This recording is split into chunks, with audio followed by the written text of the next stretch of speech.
The first time and only time that Clemson hosted Notre Dame, it was Joe Montana throwing passes for the Irish, Dwight Clark at quarterback for the Clemson Tigers. So they obviously hooked up and made some history in the NFL a little bit later. We've got what could be a historic matchup with Clemson hosting Notre Dame in 2015. Number 6, Notre Dame. Number 12, Clemson. Big for the ACC championship. No, but a national championship contention status for the winner, most likely. We bring in Mike McDaniel from inside the ACC to help us break down the Irish and the Tigers. Look forward to this one, Mike. It should be a rabid Clemson stadium for this one. Yeah, it always is, especially for the night games. Anytime you get a game at night in Death Valley, Clemson comes out motivated, seems to play pretty well. It's a loud environment. The weather is questionable at best at this point, so it's not going to be easy for Notre Dame if they want to come in and pull off an upset right now. I believe Clemson's a minor favorite currently as it stands, but definitely not going to be an easy environment to play in for any road team, but especially Notre Dame going in there on Saturday night. Deshaun Watson, a remarkable freshman season, 14 touchdowns, 2 interceptions. He's been fairly unspectacular against lesser opponents. The one fairly big game was the test at Louisville, and the Tigers didn't do too much on offense, winning 20-17. Deshaun Watson against this Notre Dame defense. What do you see there?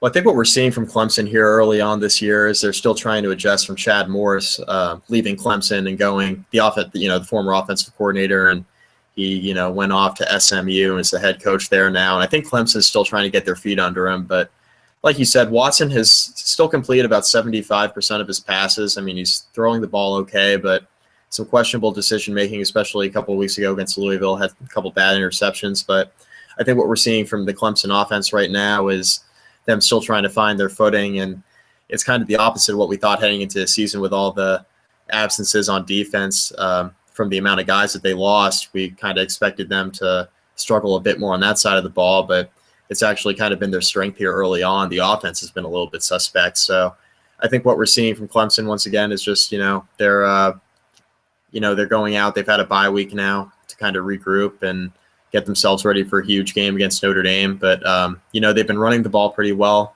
Wayne Gallman has carried the ball for 310 yards and 3 touchdowns so far this season. And, losing Mike Williams on the outside at receiver obviously didn't help the cause there for them early. But Artavis Scott has played well, 20 catches already through 3 games for him. So he's the de facto go-to guy, 188 yards receiving and 2 touchdowns. His longest catch this year is a 41-yard touchdown pass. So they still have those big playmakers on the outside. Ray McLeod is also stuck out there for the Tigers with his 13 catches through 3 games. So Clemson still has a lot of playmakers on the offense, even though they're still struggling to find their footing a little bit. Yeah, I think that's going to be most of the ball game right there is going to be Deshaun Watson and see if he reverts to his 2014 form against a formidable defense, a defense that he has yet to see coming up this season. Deshaun Kaiser getting the job done for Notre Dame in place of Malik Zaire and also Torian Falston. Obviously, he gets hurt, and CJ Prosise, what a start to the season. He's had over 8 yards per carry, and he's had some of the more prolific games in the nation rushing the football. So set us up with the Irish on offense. Yeah, it's kind of funny because all the injuries they had on that side of the ball, and all of a sudden they're still, progressing towards being one of the best offenses in the country, through their first 4 games. And when Notre Dame, they've faced some interesting opponents. Texas probably wasn't as good as they thought they would be when they scheduled them a couple of years back and stuck them on the 2015 slate. But, they blow Texas out. They obviously beat down UMass last week, scoring 62 points on the Minutemen. And, a huge one against Georgia Tech a couple of weeks ago for the Irish. So, I mean, the schedule has not been extremely tough in the early going. Notre Dame struggled more than expected, obviously going to Charlottesville, playing against Virginia. But, I mean, for the Irish offense to be clicking as well as it has with the injuries they've had, especially at quarterback, losing Malik Zaire, and at running back, losing Torian Falston, for Deshaun Kaiser to step in at quarterback and throw for 541 yards through, 2 games and change and have 5 touchdown passes. He also has 2 interceptions. But only one of those interceptions has been like a really, really bad decision. He's really done a good job at taking care of the football for them. And CJ Procise, I mean, what more can you say about the kid? He steps in, he's been playing receiver his entire career, and he's a senior this year, steps into running back, hasn't played running back in his life. He's carried the football quite a bit at the receiver position on jet sweeps and plays of that sort. But, for him to be the primary back, with nowhere else to turn, he's been fantastic. 600 yards through 4 games. He set a Notre Dame record for longest run in stadium history a couple weeks back, recording that 91-yard touchdown run. He's got 6 touchdowns on the season. So what you're seeing out of the Irish is the ability to still make plays on the offensive side of the ball. And on the outside, they still have big play threat and Will Fuller, who has yet to be figured out and who really is yet to be talked about outside of, the telecast that Notre Dame is on. I mean, nobody in the country, no national pundit really talks about how good Will Fuller is.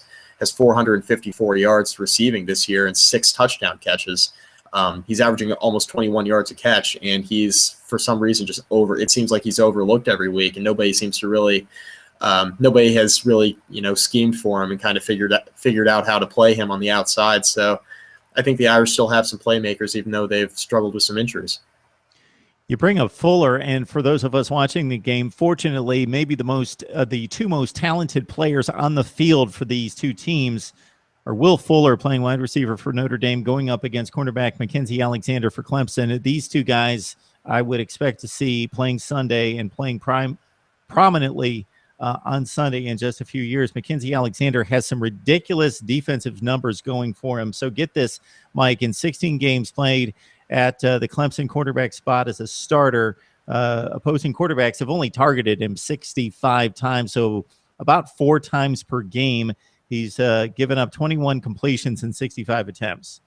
And nobody's throwing the ball, and the yardage gained against Mackenzie Alexander on the corner is very minimal. So that's going to be an intriguing matchup of 2 very, very talented players. For those of you who don't, I messed up here on the Dwight Clark, not Will Clark of baseball. Dwight Clark playing wide receiver for San Francisco. Of course, he played wide receiver as well in college. So that was just a little typo on me. And I'm old enough to have seen Dwight Clark play a lot of football. So believe me, I know he played wide receiver at both Clemson and the game winner against the Dallas Cowboys in the NFC Championship game. So any other thoughts about Notre Dame going to Clemson? And do you have a pick for us, Mike?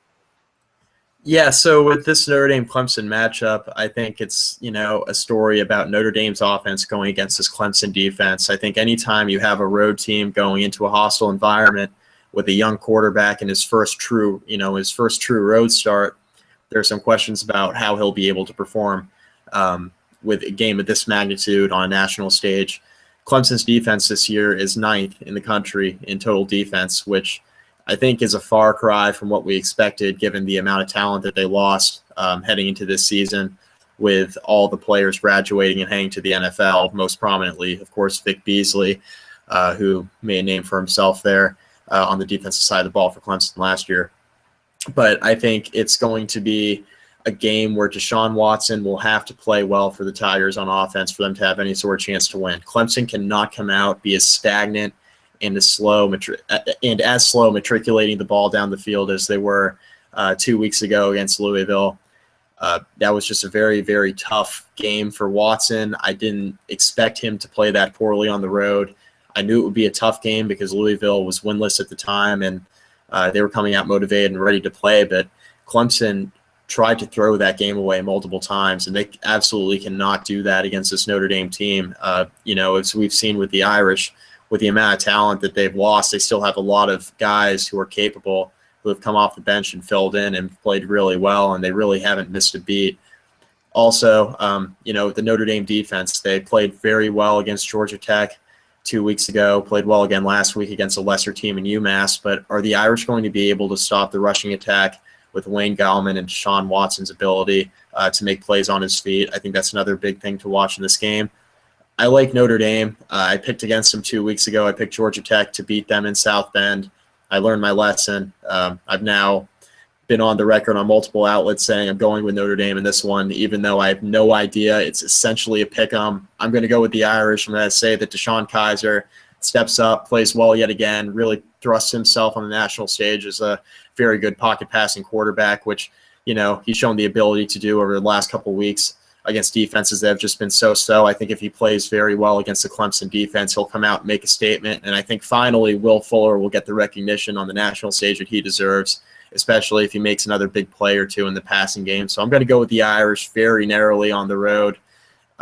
Maybe the weather will be a little bit better, more beneficial for the passing game, because if neither team can pass and it gets into a defensive battle, I think Clemson's got the better defense. So we'll just have to see what happens. But I like the Irish in a close game. Aside from a pretty rough go against Florida State at home a couple of years ago when the Seminoles won the national championship, Clemson has done rather well against name brand opponents since Dabo Swinney arrived. Last 3 bowl games against LSU, Ohio State, and Oklahoma, they matched up well against a number of teams outside of the conference in big games. So I'm expecting Notre Dame and Clemson to go down to the wire. Deshaun Watson, I expect to be a difference maker in this game. Irish could certainly win it. 6th ranked in the country. We are legitimately looking at 2 of the top 10 teams in the country. And, of course, the winner takes a huge step toward a college football playoff berth. So Mike McDaniel from inside the ACC breaking down the Tigers and the Irish. Thanks, Mike. Thank you, Mark.